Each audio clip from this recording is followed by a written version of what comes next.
बात ये है कि सऊदी अरब की राजधानी रियाद में रूस और अमेरिकी प्रतिनिधि मंडल की बातचीत हुई है यूक्रेन और रूस की जंगबंदी के लिए, और सहमति कुछ बन गई है। सहमति ये बनी है कि अमेरिका और रूस में फिर से डिप्लोमेटिक संबंध शुरू किए जाएंगे जो बंद पड़े थे।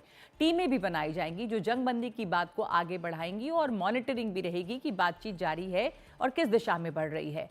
रूस यूक्रेन के बीच जारी युद्ध को 3 साल होने वाले हैं। बेइंतहा तबाही के बाद अब अमेरिका के नए राष्ट्रपति ट्रंप इस युद्ध को रुकवाने की जोरदार कोशिश में हैं, लेकिन फिलहाल इसमें यूक्रेन की कोई नुमाइंदगी नहीं है और यहीं पर सवाल बना हुआ है। रूस और यूक्रेन की जंगबंदी के लिए अमेरिका और रूस में जो बातचीत हो रही है उसके लिए 4 पॉइंट तय किए गए हैं। पहला ये कि शांति वार्ता में मदद के लिए रूस और अमेरिका के दूतावासों में स्टाफ की संख्या बढ़ाई जाएगी। दूसरा, जंगबंदी के लिए एक उच्च स्तरीय कमेटी बनेगी।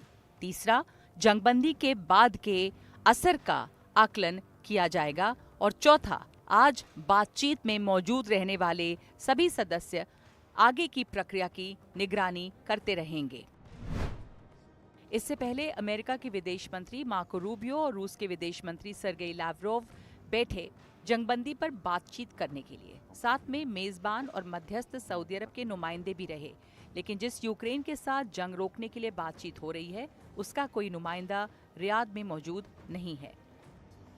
लेकिन रियाद पहुंचे पुतिन के विदेश मामलों के सलाहकार यूरी उशाकोव साफ कह रहे हैं कि बातचीत पूरी तरह से द्विपक्षीय है और इसमें यूक्रेन को शामिल नहीं किया जाएगा। हालांकि इसका विरोध हो रहा है। यूरोपीय संघ के लिए पोलैंड के मंत्री एडम स्लापका का कहना है कि यूक्रेन को शामिल किए बिना बातचीत के मायने नहीं हैं।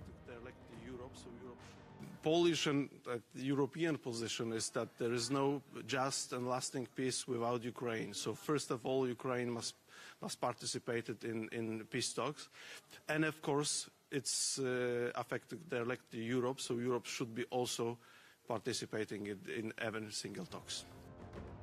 पोलैंड नेटो में शामिल है और उसकी सरहदें यूक्रेन से मिलती हैं। जंग शुरू होने के बाद यूक्रेन से बड़ी संख्या में लोग पोलैंड पहुंचे, इसलिए भी पोलैंड के लोगों की नजर रियाद में हो रही बातचीत पर लगी है। इस बीच रूस के राष्ट्रपति पुतिन के प्रवक्ता दिमित्री पेस्कोव का कहना है कि जरूरत पड़ी यूक्रेन के राष्ट्रपति जेलेंस्की के साथ बातचीत के लिए तैयार हैं। लेकिन सवाल ये भी उठ सकता है कि क्या जेलेंस्की की नियुक्ति पूरी तरह से वैध है। एक सवाल ये भी उठ रहा है कि बातचीत के लिए सऊदी अरब को ही क्यों चुना गया।